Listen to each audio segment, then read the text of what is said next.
Futuria Fantasia, Summer 1939 *******. Futuria Fantasia Summer 1939 Volume 1 Number 1 Ray S. Bradbury, Editor. Greetings. At long last, Futuria Fantasia. The best laid plans of men, it seems, are destined for detours or permanent and disappointing annihilation upon the road to accomplishment. It was this way with Futuria Fantasia, planned for publication last summer. Piles of archaic tomes towered on all sides of the editorial desk. When the door to the office was opened unexpectedly, a white gusher of manuscripts and relatives spewed out. More than once the editor was suffocated unto death by the musty volumes that poured in from all over Los Angeles. And then, someone turned off the financial faucet, leaving us all soaped up, but with no water. And so, into an enforced hibernation went Futuria. The manuscripts became intimate acquaintances with all of the spiders in the family vaults. Even the writers could be seen lounging around in their caskets waiting for technocracy and their 30 doubloons every Thursday to come rolling in. But recently, awakening from the profound inactivity of spring fever, your editor became interested in technocracy. The more he heard about it, the more he wanted everyone else to hear.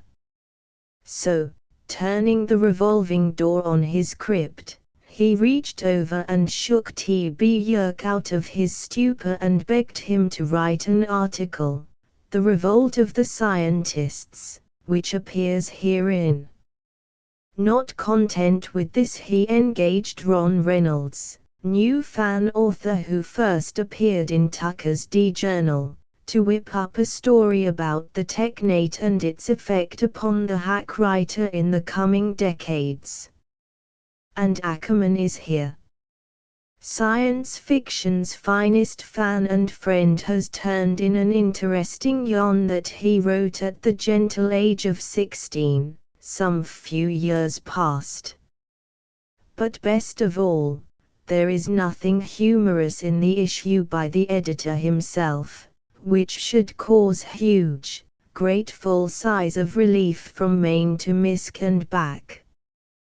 Bradbury just has a poem, and a serious one at that. And so, here it is, for 10 cents, out every other decade or so. Futuria Fantasia, hyped into life mainly because of the crying need for more staunch technocrats, mainly because of the New York Convention, with which it doesn't deal at all in subject matter, but does so wholeheartedly in spirit and thought, and mainly because it's been a hell of a long time since a large-size mag came from our Lasphil way, where the natives are all sitting around and dreaming of the New York Canyon kiddies. And praying, atheistically of course, that in the near future they may wind up in Manhattan behind the pool ball perisphere, and I don't mean the one-numbered 8. None of the expectant tripsters have ever seen New York before and have already chewed their fingernails down to the shoulder in ecstatic anticipation. I hope you like this brainchild, spawned from the womb of a year-long inanimation. If you do like it, how about a letter sent to the editorial offices of FF? At 1841 South Manhattan Place, Los Angeles, California. Appoint yourself as a mourner and critic and pound away at the mag. It will be appreciated. And if you have a dime in your pocket that hasn't had a breath of air in a few days, just drop that in, too. This is only the first issue of Futuria. If it succeeds, there will be more, better issues coming up. And your cooperation is needed. Good luck to the New York Scientifan Convention. I'll meet you in Manhattan. Ray D. Bradbury, editor. The Revolt of the Scientists by Technocrat Bruce Yerke. The editor of this magazine has asked me to prepare an article about a certain subject that has hitherto been totally lacking from the pages of all the scientifictional magazines, and which, with an article in a special Lassful publication, burst a bombshell on the science-fictional field, and at the same moment punched an irreparable hole in the Wilhelm-Michel gas bag. Being recognized as the science fiction technocrat, I was asked to do this by Mr. Bradbury, who is himself a new recruit to our ranks. Since many of the readers of this magazine have all read the article in the first micros, I feel that I can take a few liberties to go ahead. When you write an introductory article to a generally new audience on technocracy, you have to start from the ground up. You cannot assume that the readers know a whit about it. This, eventually, becomes boring to the teacher, for he is so exuberant and anxious to take up other phases of the subject that he soon gets tired of merely telling of the first stepping stone in a vast subject. This article will cause much interrogation. It would be impossible for me, in this limited space, to give you all of the facts I wish to. But I do suggest that everyone who is interested should go to the nearest Technocracy Inc. section, and there are many in every large city, and receive some of their literature, or write to Continental headquarters if you live at some flag stop, and get their pamphlets. If you have ever heard of technocracy, it was probably through some garbled news item, and thus you, like I myself, no doubt have or had a very wrong opinion of this organization. It is perfectly legal in all respects, being incorporated under the laws of New York State. It is technically an educational organization, and many authorities have to admit that Tech's 20-week study course is the equivalent of a 4-year college experience. The fact that its speakers are allowed to talk in public high schools, and hold meetings in the same place, shows that even the carefully censured school board is, at least, not opposing it. Technocracy is not an organization that wants to overthrow the American government, but only an org that will step in when the present price system collapses. At this point it must be taken note of that price system is not a different word for the Marxian definition of capitalism. Price system is merely a term designating any system using a circulating medium of exchange for the distribution of goods and services. If you go to a technocracy section, they will show you a chart that will convince you that this system will collapse before 1945, probably 1942. This chart shows the economic trends of this nation from its birth to 1939, and also the amount of extraneous energy and human toil required to produce and maintain this economy.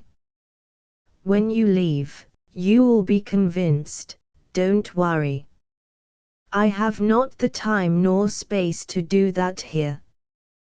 The end of the price system is inevitable, and when it comes you are not faced with the choice of taking technocracy or socialism, communism or any other ism. You are faced with a choice of tech or chaos, out of which the majority of us will not emerge alive. This nation is so highly interdependent that the failure of one phase of its industrial sequence would mean the ultimate collapse of the whole country. If the electric power of New York was shut off, the city would burn down in approximately 6 hours. This, because of the rate fires break out. If the transportation system were shut off, all of the food in the city would be gone in 6 days. Water would be so polluted that disease 10,000 times worse than the Black Plague would break out. I shall not spend time telling you why we are faced with economic disaster, for thousands of examples can be had at a technocracy section. We shall, for the purposes of this article, simply assume that the collapse is near, within a matter of days. All of the large business institutes, and technocracy as well, will know within 100 days of the time of the ultimate end, when all stocks and bonds depreciate to zero and the financial structure of this country is due to fall. At this time technocracy will do, what is termed in colloquial American slang, turn on the heat. At the present time technocracy is not interested in forming a large organization, formed of emotional butterflies. It is constructing a functional group, a nucleus of people who know the subject to a T, and who will be prepared to act in the forming of a skeleton control until things are reorganized. In the last 5 years technocracy has not used one bit of emotional flypaper, but has presented its whole plan in plain facts, and in as hard-boiled and unentertaining a manner as could be done without insulting the listeners. Nevertheless, tech is the fastest growing organization in the nation. Except the relief organization, under technocracy people will be classified in a set of probably 100 industrial sequences, according to their work. Each of these is known as a functional sequence. Let us trace the work of one sequence from the bottom to the top. The nation will be divided into regional divisions, determined by latitude and longitude. In each division there will be the various offices of whatever sequences are operating in that division. Each sequence of the 100 different ones will not necessarily appear in every division, though some will only have 3 or 4 or even as high as 50. In this division we will find, say, a factory, for the production of steel, and thus there will be a steel sequence in this division. This is how it will work in all sequences, essentially. The lowest classification will be the man doing the simplest job. We'll use as our example one who works a welding torch. All the welding torch workers in that factory will be under a foreman. He will be elected out of the torch workers as the one most efficient, working the best, who is most popular, though the latter factors not so influencing as it is at present. All the foremen in that area division will elect a divisional head of foreman of torch welding crews. Out of all the head foremen of torch and steel dumping crews and the other numerous distinct functions, there will be elected a division head. The division heads then elect a national head. The national heads of all the other sequences will form what will be known as the Continental Control, electing an executive director, merely a presiding officer, with not even the powers of the present president. He is answerable to, not answered to. All the other basic functions will have essentially the same organization, and it is anticipated there will 90 to 110 of them. At the present time 93 have been worked out. The one thing of note is that there will not be more than 4 offices between Armando Pinocchio of the garbage truck crew and the head of the National Sequence of Waste Disposal. The thing of most interest to all interested is the method of purchase, or what is referred to as the medium of exchange. In the tech there is no medium of exchange, there is only a method of technological accounting. The means whereby you will get a new razor blade or a malted milk is to be known as distribution certificates or energy certificates. These certificates, issued to every person on this continent every 30 days, will be good only for one person and no other.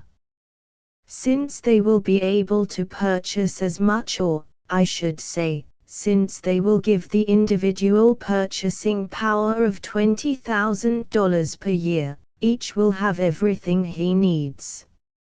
Stop right now and think what this means in the reduction of crime. These certificates cannot be stolen, and since everyone will have all they can possibly use, there will be no need to steal. With the technological development on this continent at present, it is possible to turn out, at peak production, enough for every person to have a terrific abundance, and to do this, with a little mechanization done in the period of a month or so, it is only necessary for every able individual male, twixt ages 25 and 45, to work 4 hours a day, 4 days a week, for 165 days a year, to keep this production turning over. If anyone works more, someone else works less. So draw your own conclusions. All things under the technate will be controlled, numbered by a modified Dewey Decimal System, as used in libraries now. The energy certificate will have on its face the sex, age, job, place of birth, address, where he works, and the worker's number, all recorded by this system. There are also places for purchases, to be exact. When one makes up his mind to buy something, he goes to the store, an example, and buys a pair of shoes. By means of a photoelectric machine, already developed, the sales clerk would punch out numbers and the certificate would come out bearing, neatly perforated, 34.46, 11.E.728/H76302/ Z.97321/205/21.05. All this means that the article was a pair of low shoes, made by the leather sequence, that they were men's shoes, with the last number 7, and style 8. Second series of numerals are the serial numbers of the machine, third is the number of certificate, the last the date and time. At the end of the day the total lever of the machine would be pressed, and all the numbers, styles, etc. would be separated into totals, like nickels and dimes in a coin-changing machine. The totals would then be teletyped to the divisional HQ of the leather sequence where it would be registered. This affords a continuous inventory of the whole continent. The following day, as many shoes as had been sold in the continent would be manufactured. Many things, such as housing, transportation, medical care, recreation, education, etc., are furnished by technocracy. One can easily see what a secure life this affords every citizen, and what a boon it is to scientific research. I said that I wouldn't mention many things that would solve questions in the readers' minds, but if all questions are sent to the editorial offices, we will contrive to open a forum. In closing, remember these few things. Technocracy is not a political or revolutionary movement. It is 100% American. It cannot work anywhere but on the American continent, because only here have we the necessary technological developments, the necessary trained force of technicians, and the necessary resources to institute an economy of abundance in place of an economy of scarcity. Technocracy is the only salvation when the price system fails. It is not a political theory, but the next state of civilization. It is the best form of democracy ever conceived. It furnishes security, education, protection, and all that goes with it to the people of the American continent. It is not in its formative state. It could be installed on a 72-hour call. The only reason why we don't have it now is because you are still duped to believing there is another way out.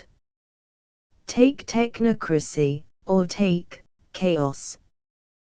Don't get technatal by Ron Reynolds. For several moments Stern had eyed his typewriter ominously, contemplating whether he should utter the unutterable. Finally, "Damn," he roared. "I can't write any more. Look at that."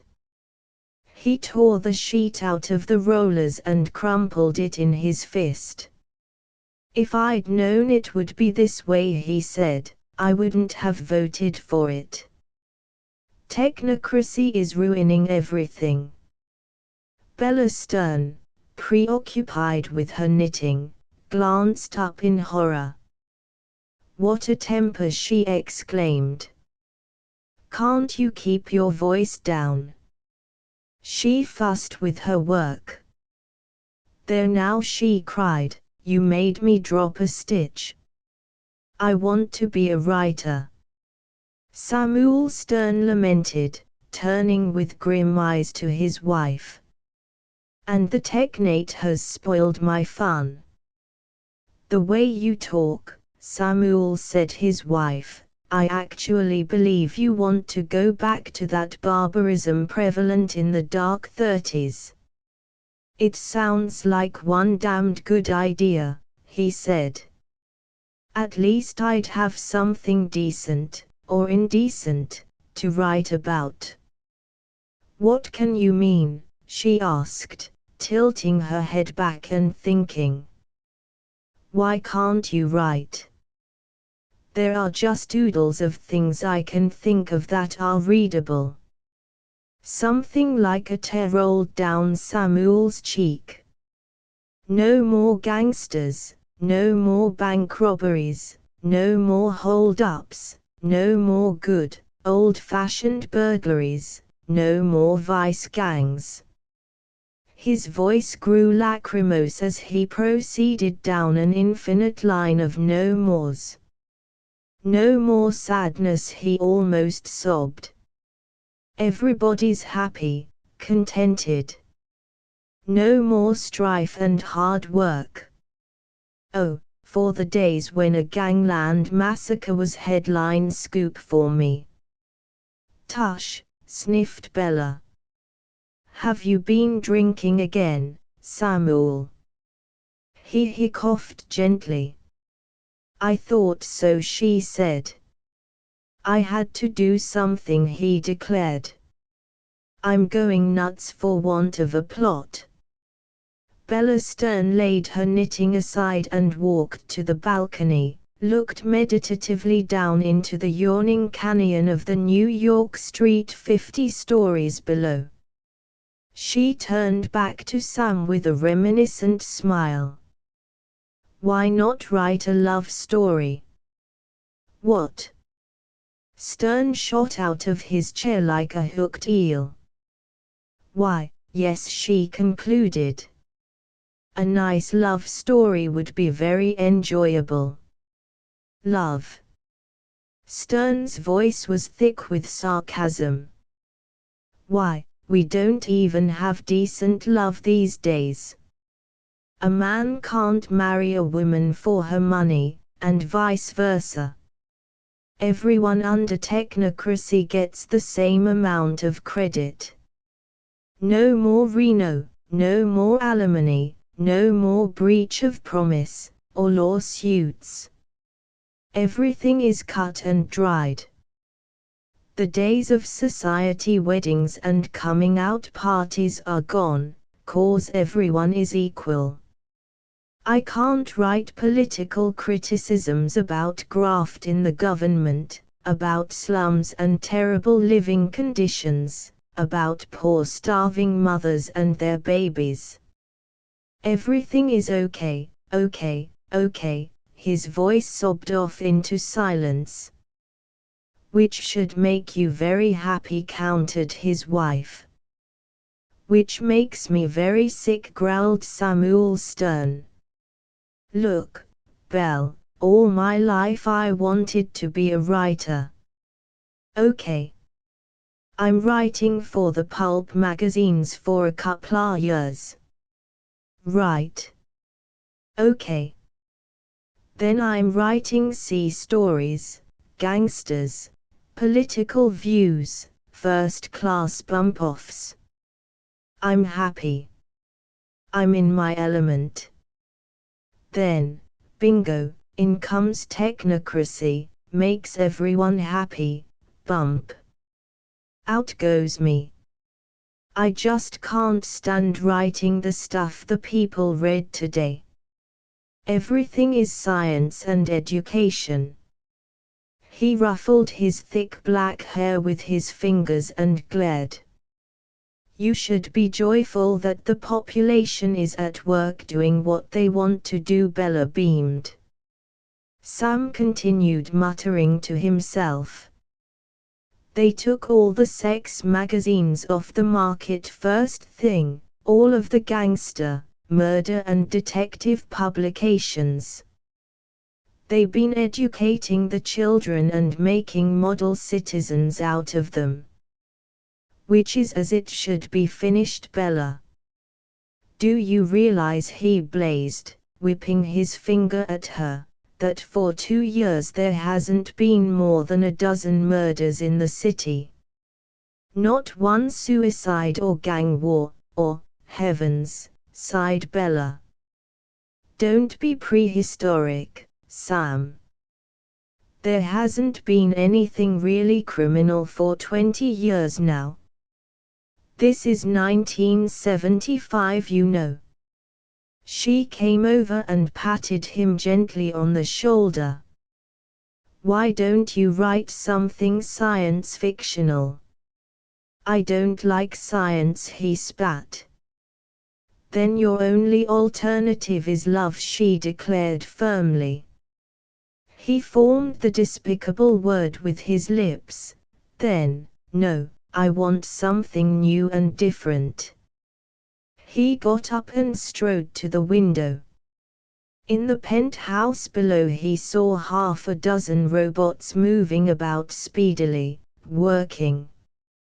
His face lit up suddenly, like that of a tiger spying his prey. Jumping jig wheels, he cried. Why didn't I think of it before? Robots. I'll write a love story about 2 robots. Bella squelched him. Be sensible, she said. It might happen someday, he argued. Just think. Love oiled, welded, built of metal, wired for sound. He laughed triumphantly, but it was a low laugh, a strange little sound. Bella expected him to beat his chest next. "Robots fall in love at first sight," he announced, "and blow an audio tube." Bella smiled tolerantly. "You're such a child, Sam. I sometimes wonder why I married you." Stern sank down, burning slowly, a crimson flush rising in his face. Only half a dozen murders in 2 years, he thought. No more politics, no more to write about. He had to have a story, just had to have one. He'd go crazy if something didn't happen soon. His brain was clicking furiously. A calliope of thought was tooting in his subconscious. He had to have a story. He turned and looked at his wife, Bella, who stood watching the air traffic go by the window, bending over the sill, looking down into the street 50 floors below, and then he reached slowly and quietly for his atomic gun. "An explanation. You may have wondered why I placed the technocrat story and article in Futuria. Well, it's because I think technocracy combines all of the hopes and dreams of science fiction. We've been dreaming about it for years. Now, in a short time it may become reality. It surely deserves support from any serious fictioneer. And you can't say this mag isn't balanced. First I give you York's article on tech, then I give you a satire on the same thing, jabbing at it in a good-humored way, and then, when you read Ackerman's article, you'll see almost the complete annihilation of Earth. So, whether you are an optimist or a pessimist about the future of humanity, you'll find either side in Futuria. But on the side, I'm all for the technate, Ye editor.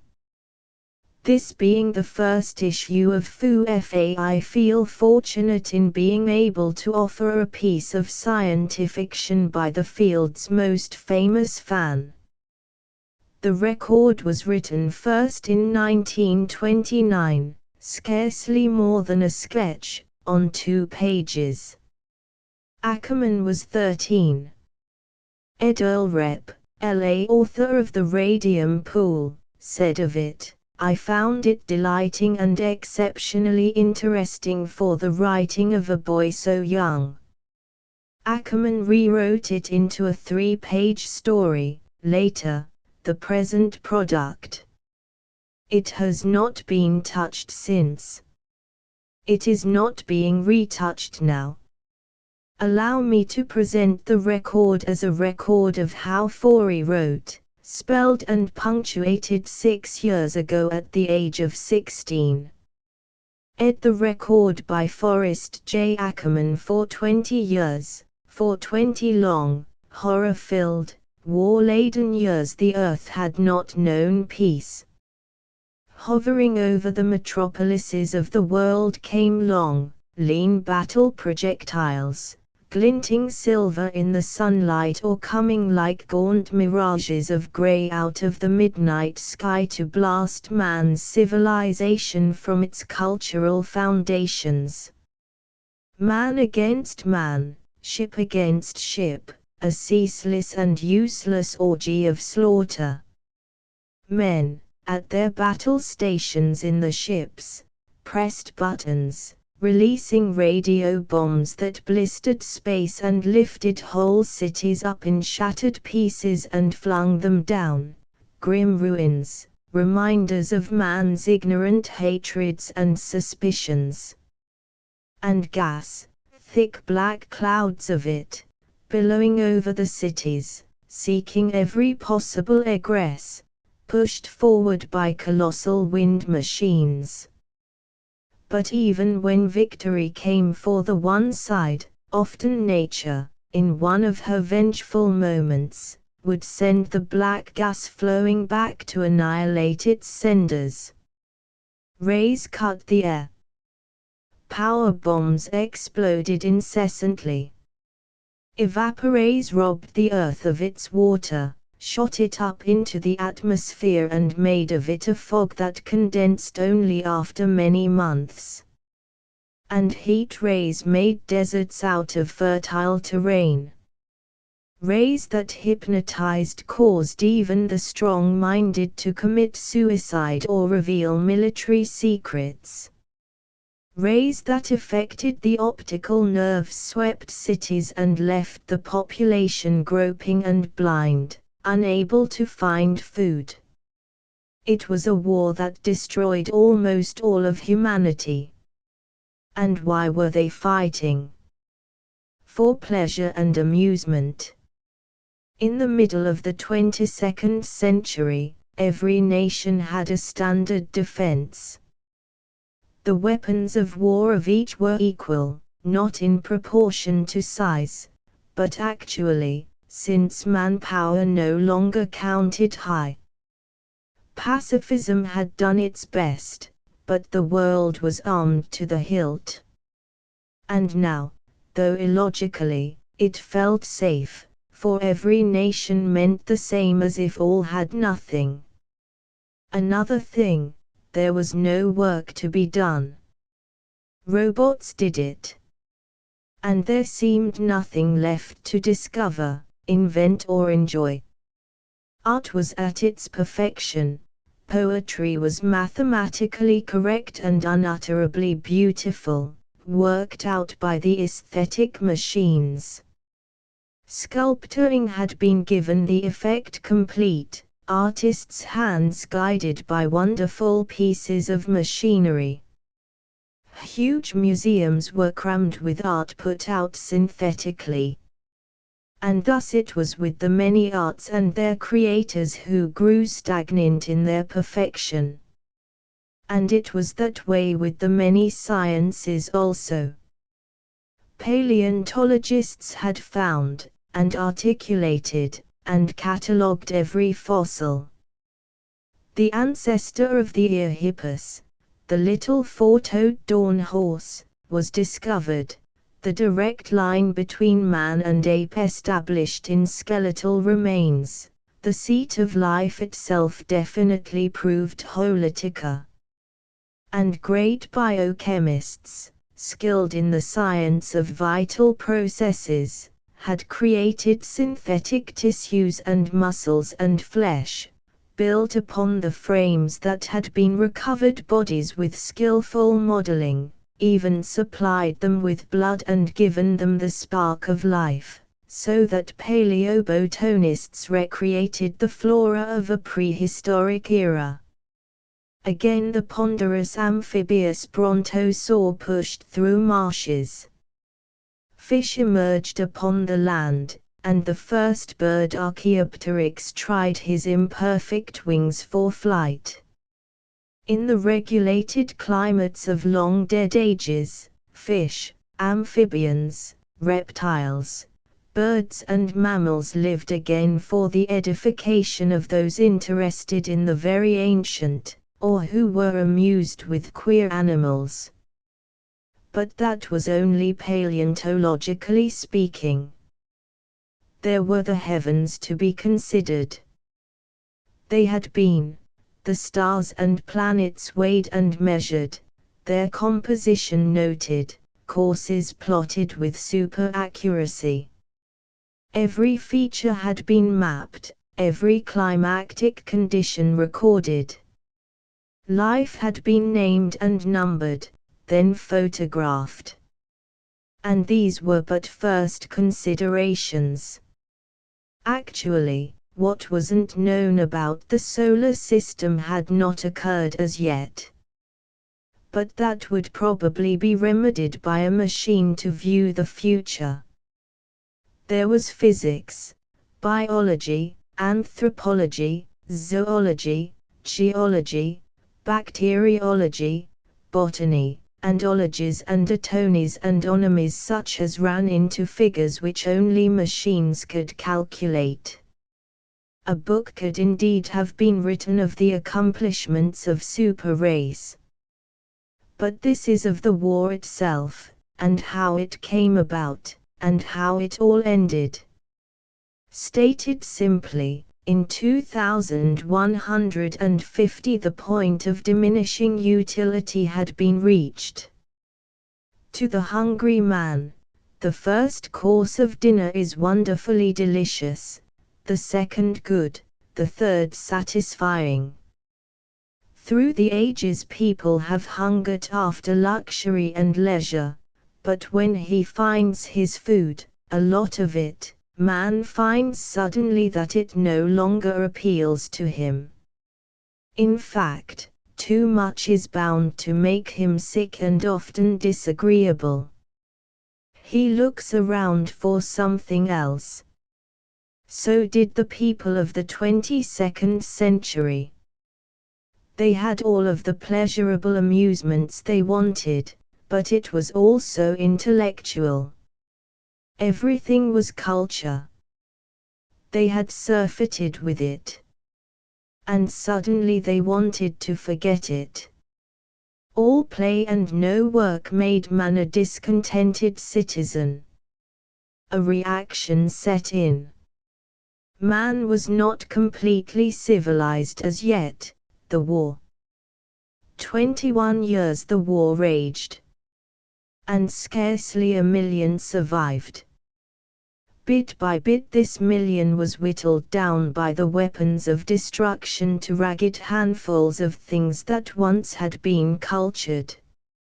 Finally only 100 humans remained alive, and they kept fighting blindly, none of them realizing how close to oblivion they were crowding themselves and the future of humanity, and they went on killing, killing, killing.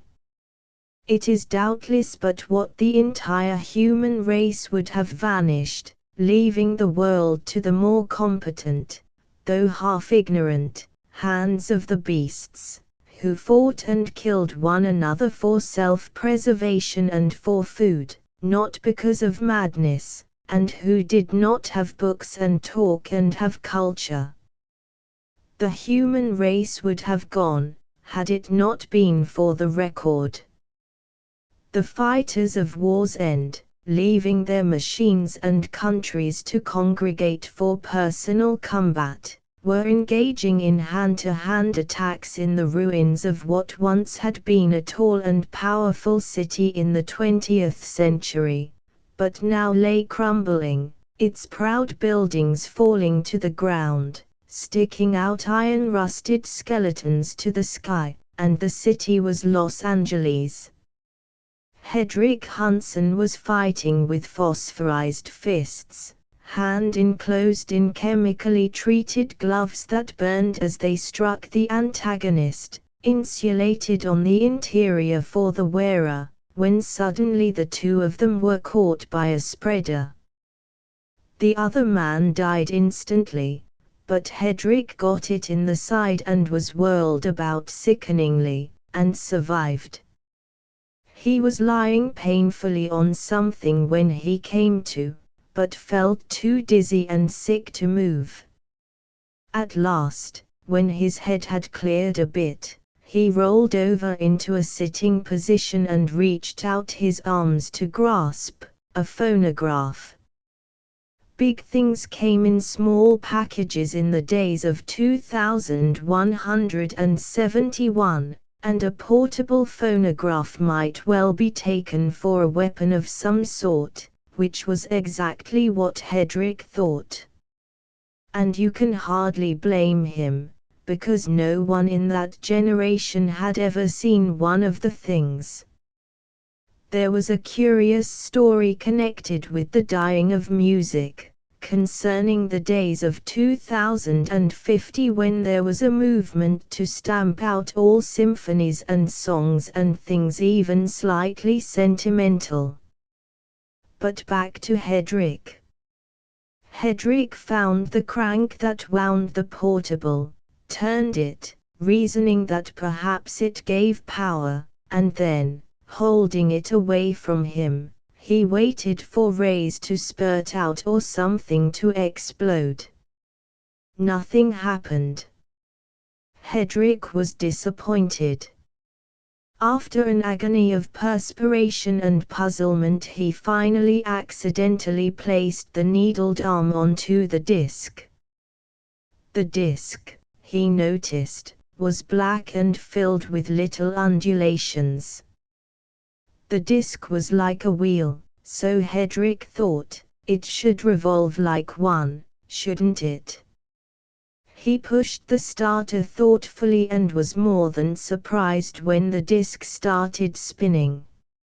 From the phonograph came music, music and singing. The lost art had returned. The art banished under compulsion had made a comeback. Some man was singing on the record, in a queerly interesting and familiar tongue, the ancient English. The singer seemed sad, almost crying.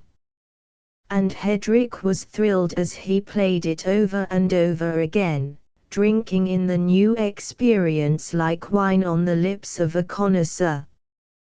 The voice rose, fell, lingered. And Hedrick suddenly didn't feel like fighting anymore. The music floated out over the tumbled ruins, descended to the ears of the other people. And the fighting ceased. They were transformed. They came running to crowd about the machine. And there in that aged music shop they stood enthralled, music filled their souls. It was exactly what they had needed and wanted for many years. And it had been denied them. Music was the balancing force, the force that would help them struggle ahead rebuilding the world. And next time they would be saner, they knew, the lesson of luxury had been learned and learned well. Never again would they leave all of the work to the machines. Now they would work and sing and play. It would be work, hard work, for some time to come. But they had found music again, and that would anchor them to sanity. And thus was mankind saved through a record, Sonny Boy. Futuria Fantasia. Fall issue coming up as soon as ye editor returns from jaunt to Manhattan. In case you intend writing me and telling me I spelled Manhattan wrong in the editorial and above, I already know it, it was just a typical graphical error. The next issue will be even larger, containing your comments on Future and articles by Ackerman, Yerk, Henry Kuttner, Jack Ehrman and Ron Reynolds. There will also be a play-by-play description of the trip to New York and the happenings there in the science fiction outfield, by Bradbury of course. Thought and Space by Ray D. Bradbury. Space, thy boundaries are time and time alone.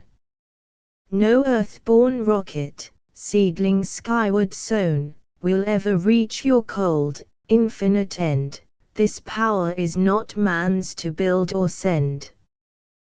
Great deities laugh down, venting their mirth, at struggling bipeds on a cloud-wrapped earth, chained solid on a war-swept, waning globe, for fate, who witnesses, to pry and probe. But list. One weapon have I stronger yet. Prepare infinity. And God's regret. Thought, quick as light, shall pierce the veil, to reach the lost beginning's holy grail. Across the sullen void on soundless trail, where new-spawned suns and chilling planets wail, one thought shall travel midst the gods' playthings, past cindered globes where choking flame still sings. No wall of force yet have ye firmly wrought, that chains the supreme strength of purest thought. Unleashed, without a body's slacking hold, thought leaves the ancient earth behind to mold. And when the galaxies have heeded death, and welcomed lastly space's poisoned breath, still shall thought travel as an arrow flown. Space, thy boundaries are time, and time alone. Famous last words, but, Mr. Smith, how do you explain that gyroscope statistic electromagnetiosonometer on the radio stuntomotor? Clunk. Return address, Futuria Fantasia, a Science Circle pub.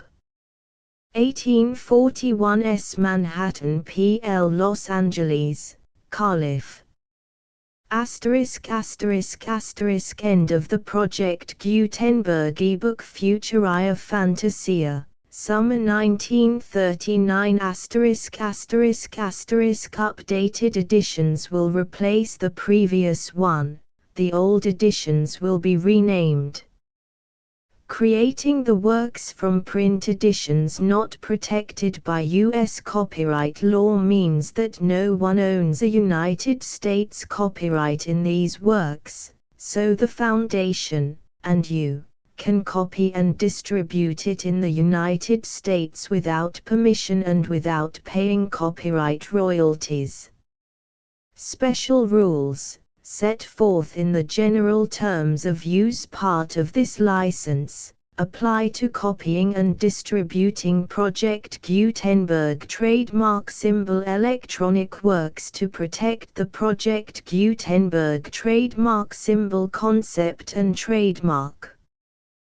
Project Gutenberg is a registered trademark, and may not be used if you charge for an ebook, except by following the terms of the trademark license, including paying royalties for use of the Project Gutenberg trademark.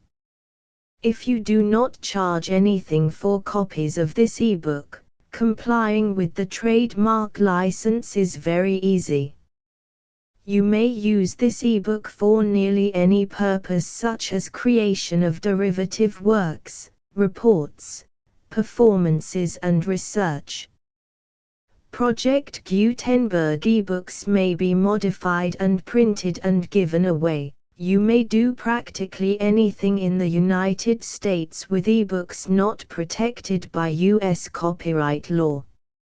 Redistribution is subject to the trademark license, especially commercial redistribution.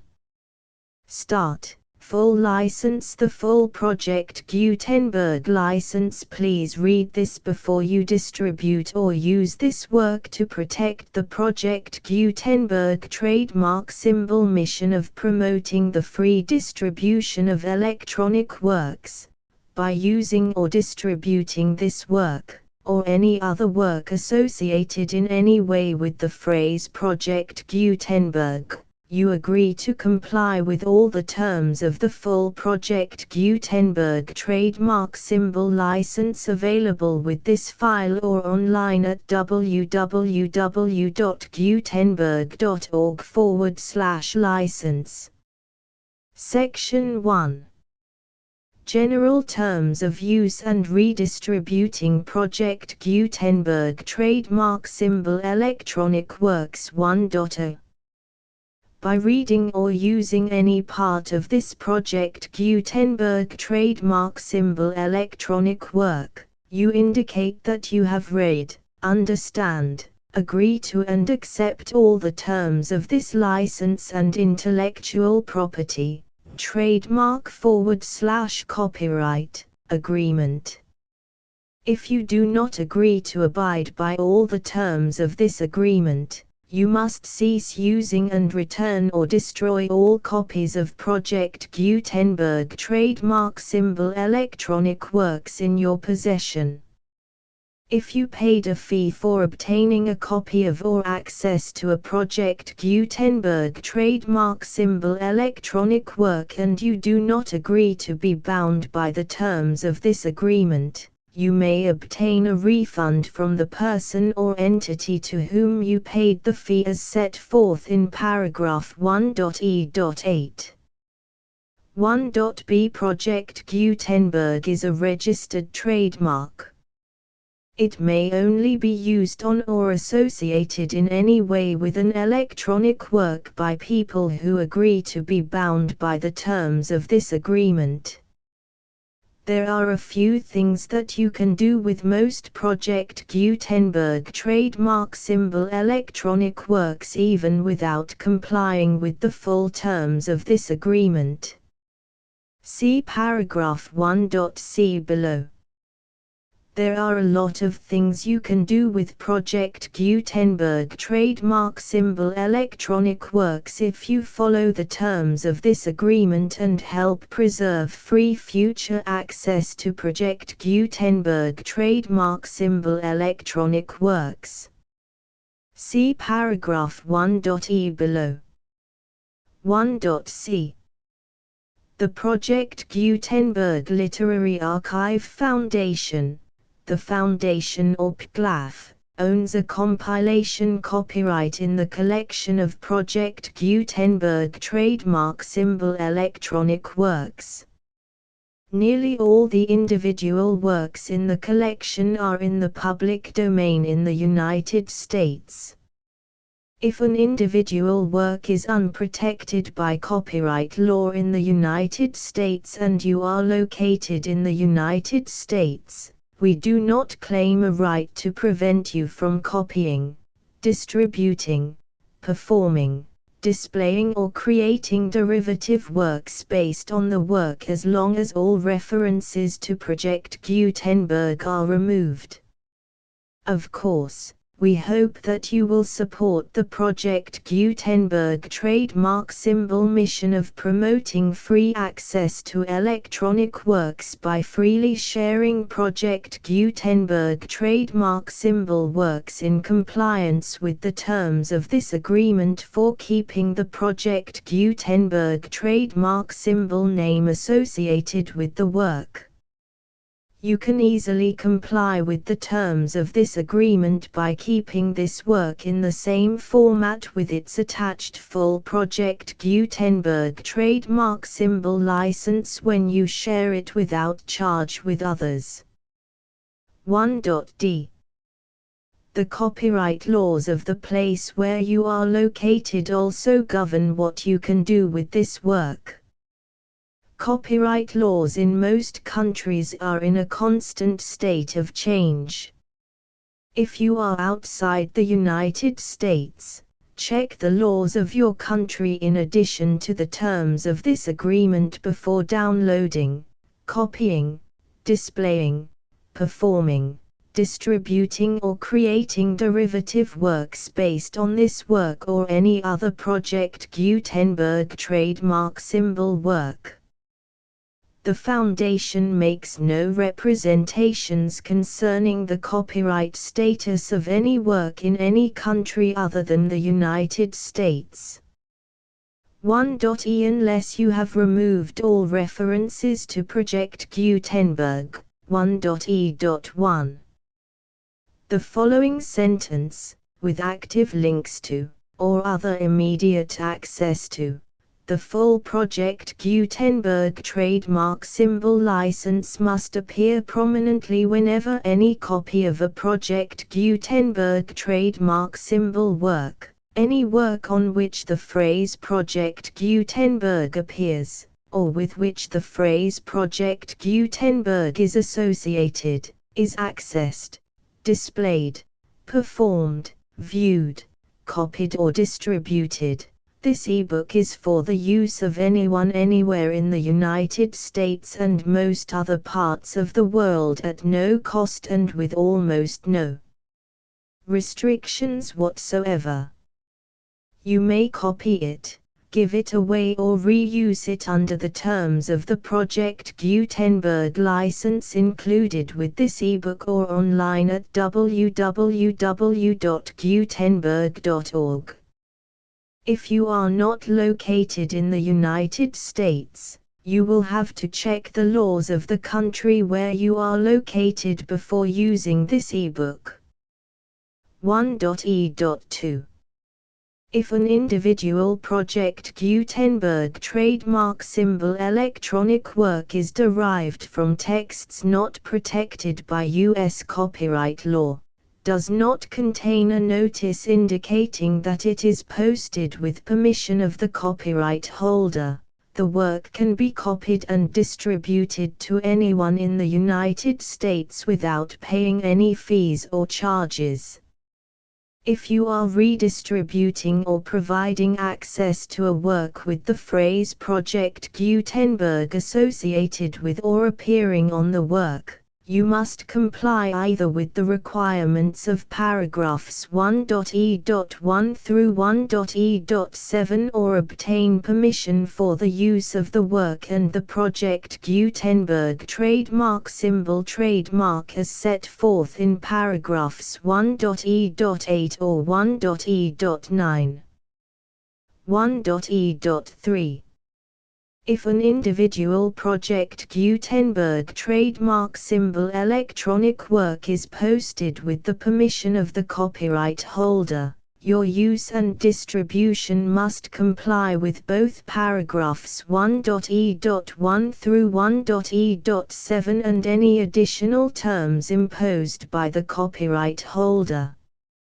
Additional terms will be linked to the Project Gutenberg trademark symbol license for all works posted with the permission of the copyright holder found at the beginning of this work.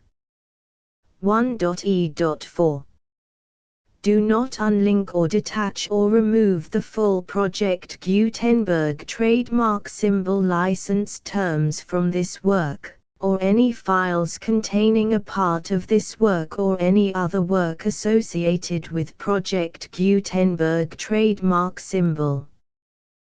1.e.5 Do not copy, display, perform, distribute or redistribute this electronic work, or any part of this electronic work, without prominently displaying the sentence set forth in paragraph 1.e.1 with active links or immediate access to the full terms of the Project Gutenberg trademark symbol license. 1.e.6 You may convert to and distribute this work in any binary, compressed, marked up, non-proprietary or proprietary form, including any word processing or hypertext form. However, if you provide access to or distribute copies of a Project Gutenberg trademark symbol work in a format other than plain vanilla ASCII or other format used in the official version posted on the official Project Gutenberg trademark symbol website, www.gutenberg.org, you must, at no additional cost, fee or expense to the user, provide a copy, a means of exporting a copy, or a means of obtaining a copy upon request, of the work in its original plain vanilla ASCII or other form. Any alternate format must include the full Project Gutenberg trademark symbol license as specified in paragraph 1.e.1. 1.e.7 Do not charge a fee for access to, viewing, displaying, performing, copying or distributing any Project Gutenberg trademark symbol works unless you comply with paragraph 1.e.8 or 1.e.9. 1.e.8 You may charge a reasonable fee for copies of or providing access to or distributing Project Gutenberg trademark symbol electronic works provided that You pay a royalty fee of 20% of the gross profits you derive from the use of Project Gutenberg trademark symbol works calculated using the method you already use to calculate your applicable taxes. The fee is owed to the owner of the Project Gutenberg trademark symbol trademark, but he has agreed to donate royalties under this paragraph to the Project Gutenberg Literary Archive Foundation. Royalty payments must be paid within 60 days following each date on which you prepare, or are legally required to prepare, your periodic tax returns. Royalty payments should be clearly marked as such and sent to the Project Gutenberg Literary Archive Foundation at the address specified in Section 4. Information about donations to the Project Gutenberg Literary Archive Foundation. You provide a full refund of any money paid by a user who notifies you in writing, or by email, within 30 days of receipt that he does not agree to the terms of the full Project Gutenberg trademark symbol license. You must require such a user to return or destroy all copies of the works possessed in a physical medium and discontinue all use of and all access to other copies of Project Gutenberg trademark symbol works. You provide, in accordance with paragraph 1.f.3, a full refund of any money paid for a work or a replacement copy, if a defect in the electronic work is discovered and reported to you within 90 days of receipt of the work. You comply with all other terms of this agreement for free distribution of Project Gutenberg trademark symbol works. 1.e.9.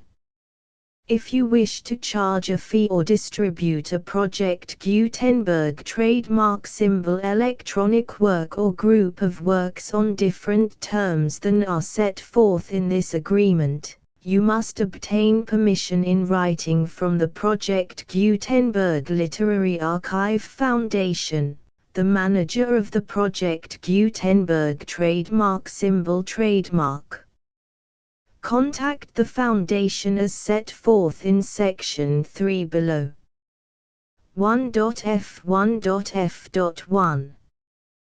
Project Gutenberg volunteers and employees expend considerable effort to identify, do copyright research on, transcribe and proofread works not protected by U.S. copyright law in creating the Project Gutenberg trademark symbol collection.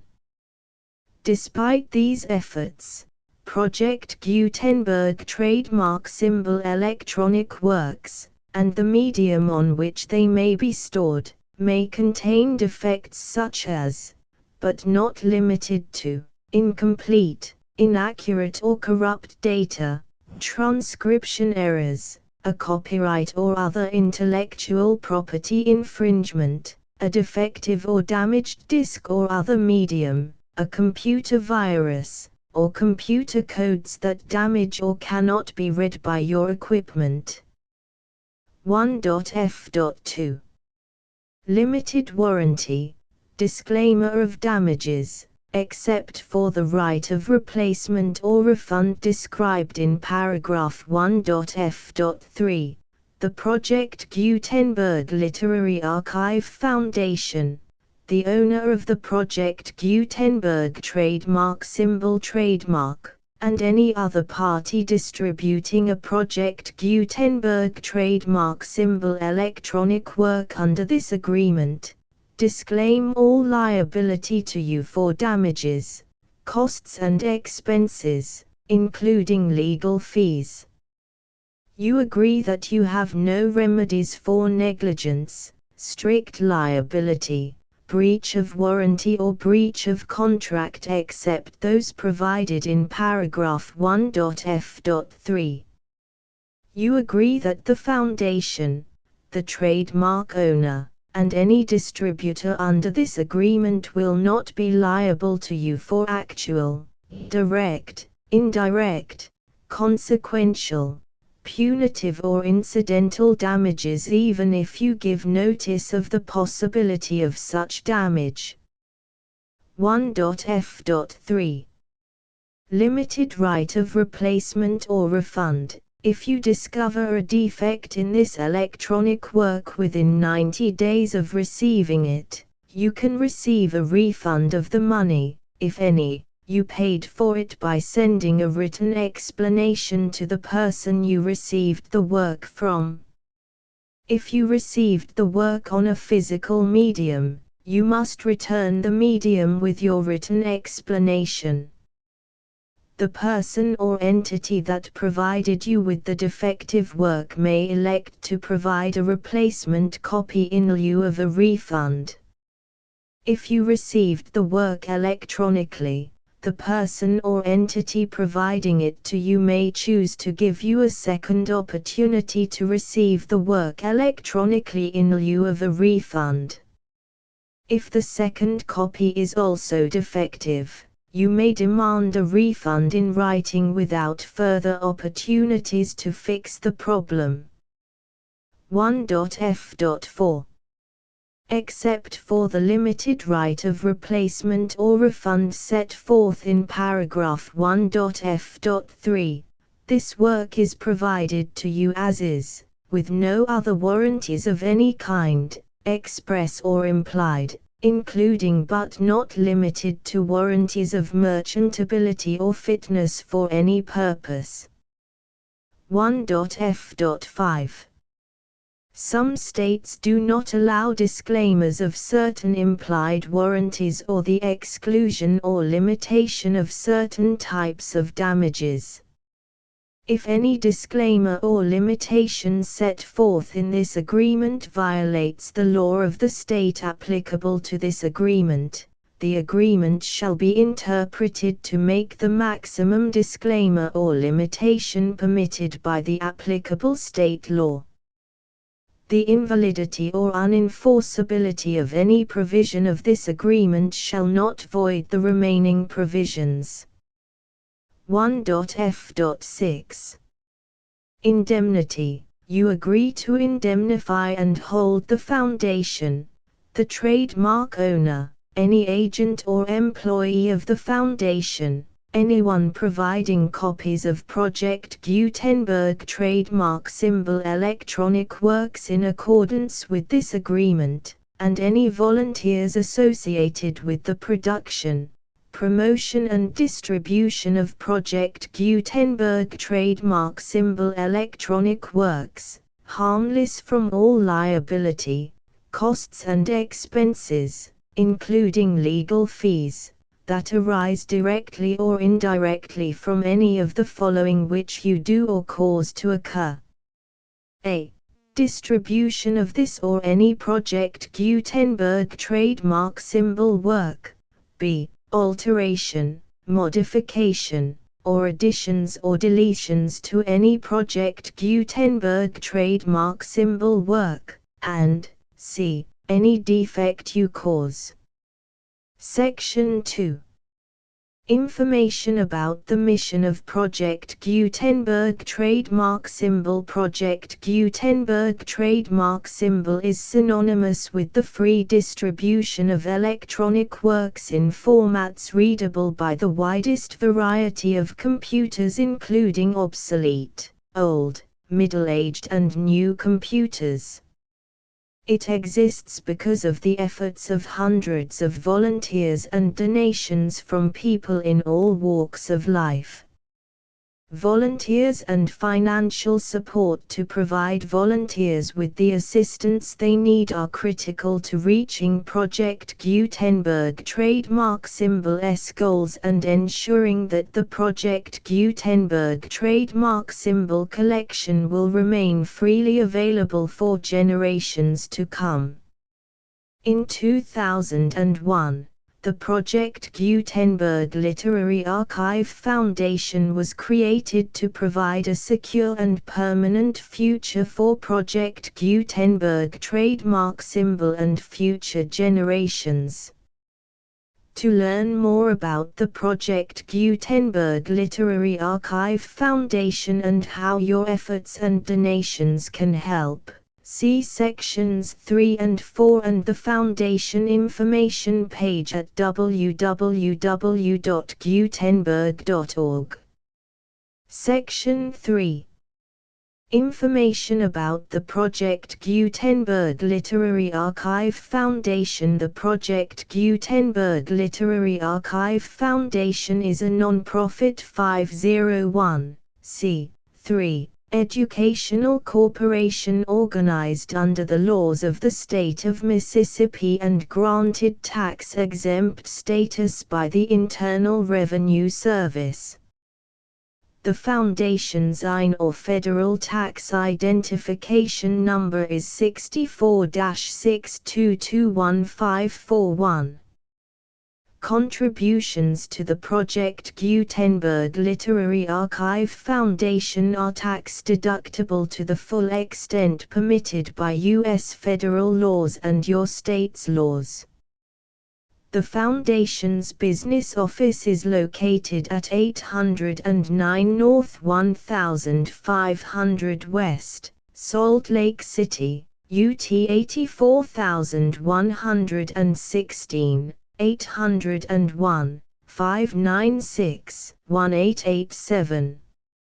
Email contact links and up-to-date contact information can be found at the Foundation's website and official page at www.gutenberg.org/contact section 4. Information about donations to the Project Gutenberg Literary Archive Foundation. Project Gutenberg trademark symbol depends upon and cannot survive without widespread public support and donations to carry out its mission of increasing the number of public domain and licensed works that can be freely distributed in machine-readable form accessible by the widest array of equipment including outdated equipment. Many small donations, $1 to $5,000, are particularly important to maintaining tax-exempt status with the IRS. The Foundation is committed to complying with the laws regulating charities and charitable donations in all 50 states of the United States. Compliance requirements are not uniform and it takes a considerable effort, much paperwork and many fees to meet and keep up with these requirements. We do not solicit donations in locations where we have not received written confirmation of compliance. To send donations or determine the status of compliance for any particular state, visit www.gutenberg.org/donate. While we cannot and do not solicit contributions from states where we have not met the solicitation requirements, we know of no prohibition against accepting unsolicited donations from donors in such states who approach us with offers to donate.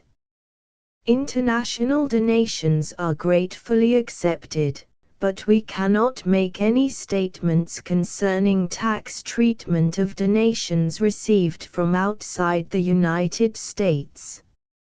U.S. laws alone swamp our small staff.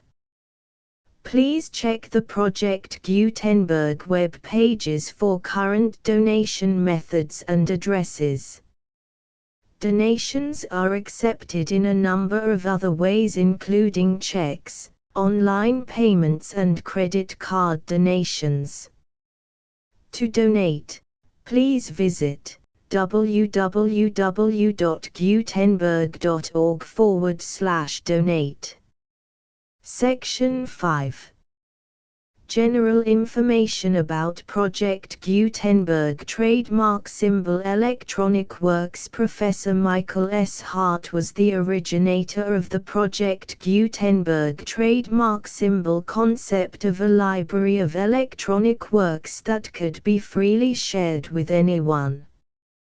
For 40 years, he produced and distributed Project Gutenberg trademark symbol ebooks with only a loose network of volunteer support. Project Gutenberg trademark symbol ebooks are often created from several printed editions, all of which are confirmed as not protected by copyright in the US unless a copyright notice is included. Thus, we do not necessarily keep ebooks in compliance with any particular paper edition. Most people start at our website, which has the main PG search facility, www.gutenberg.org. This website includes information about Project Gutenberg trademark symbol, including how to make donations to the Project Gutenberg Literary Archive Foundation, how to help produce our new ebooks, and how to subscribe to our email newsletter to hear about new ebooks.